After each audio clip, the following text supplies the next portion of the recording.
The Canadian government has urgently withdrawn all Pfizer and Moderna COVID vaccines, following a series of momentous scientific discoveries about the mRNA shots.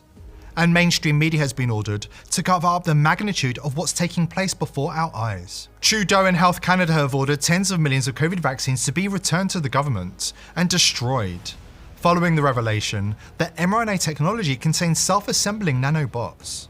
As investigators scramble to preserve evidence of the crime against humanity in Canada,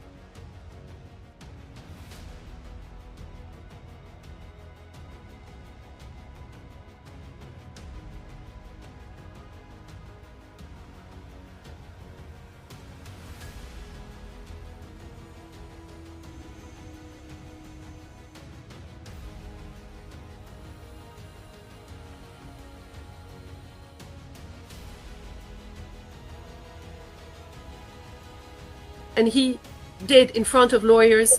He said this is a crime against humanity, and he anybody jabbing this thing is Pfizer. It was Pfizer, is a criminal. And he confirmed oxide graphene. He confirmed parasites. He confirmed metal, chrome, nickel that should never be there, all massively nanoparticle. And then he also confirmed there is a RFID type of thing in there. So he did a very interesting move. He took lawyers to say and to affirm. Now, there are others, and it's very interesting, how we go in a creamy scene. We have one more element, one more, some contradictory, some not. A lot of people are talking of mRNA, spike, mRNA, but they never really give the nature of this mRNA. And two scientists started to do the whistleblowing, Dr. Nagazi in Canada and Dr. Monteverde. And for me, that was a key to this creamy scene. And they said that for something to be biological, you need phosphor and nitrogen. And they found nothing like that in all the vials they saw, and it was confirmed again after. So it's not biological. What is in this little vial is not biological. So what is it? It is synthetic, nanotech, yes, and beyond, maybe other things we don't know. You see, I leave it open because we are in such a crazy situation of evil that we have to be open so that we can stop and treat people. So now in the scientific community, where I speak a lot, in conference, I show the graphic of first question: is it biological or not? It's not. It's synthetic. It corresponds with David Martin said, I should never have accepted those patents. They're all synthetic, not biological. Then you start explaining, but if you explain mRNA, you have to define if it is synthetic or not. You have to say, is it a nanorobot you call mRNA? Or do you call mRNA the consequence of a causality, and the causality is something synthetic and like a robot, which I think that is. The mRNA spike is only an effect or an element of this nanocircuit and nanotech, because it's not possible that spike protein is everywhere in the body after an injection. So it is the transporter oxide graphene, who is like a flying carpet. I've made a report on that flying carpet, and it's you can put a genome, you can put a parasite, you can put a bacteria, and you can code it, and it mimics the code of a molecule, because we have the codes of molecules with Dr. Benveniste in France, and Professor Montagnier tried to steal all his findings, and then he got killed. So we know that biocoding exists since 50 years, but it's become very sophisticated now, and they can send this biocode to the oxide graphene. It's a terahertz. It can stock, you probably know that, it can load the data up to terahertz, and it can send it. And so it is like a computer. Bill Gates is perfectly suited, with his engineers to develop this with DARPA. So we know that this can take control of the mind and of the body. And I invite everybody who has not seen this fantastic video of Dr. Charles Morgan of DARPA, and he's teaching on YouTube the military how oxide graphene can take command of someone on the other side of Earth through Wi-Fi, and it's called Psycho Neurobiology and War. You've seen it?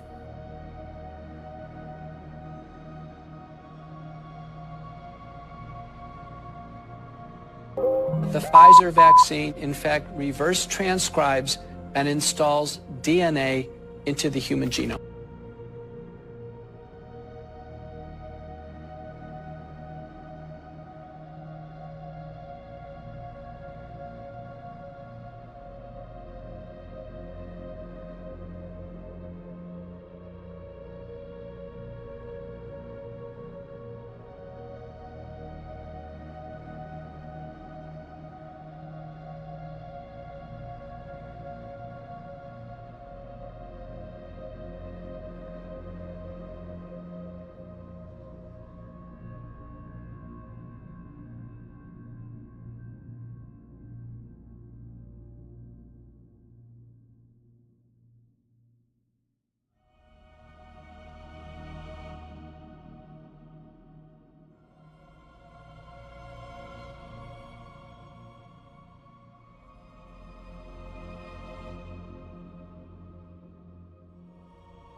This is why it becomes so important to understand the novelty and the viability of neuroscience as being leveraged as weapons.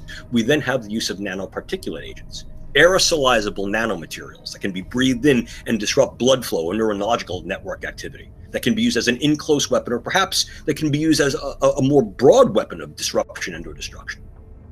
We also have the capability to utilize nanomaterials to get electrodes into a head and to create a vast array of viable sensors and transmitters. This is DARPA's N-cubed program, next generation non-invasive neuromodulation, utilizing these techniques and technologies to create vast arrays of implantable electrodes that need not be put into the brain surgically, that are then able to read from the brain and write into the brain remotely in real time.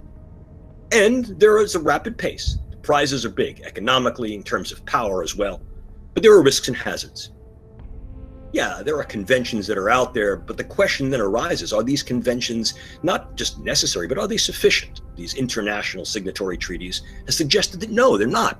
They're really not keeping their finger on the pulse of the rapid development of brain sciences, not only within the United States and its allied nations, but internationally. And sometimes in programs that utilize commercial veiling to be able to then hide behind in terms of what's being made available to make their military intelligence personnel better, and to develop a whole arsenal of weapons, both kinetically and non-kinetically, that can then decrement the performance of competitors and adversaries.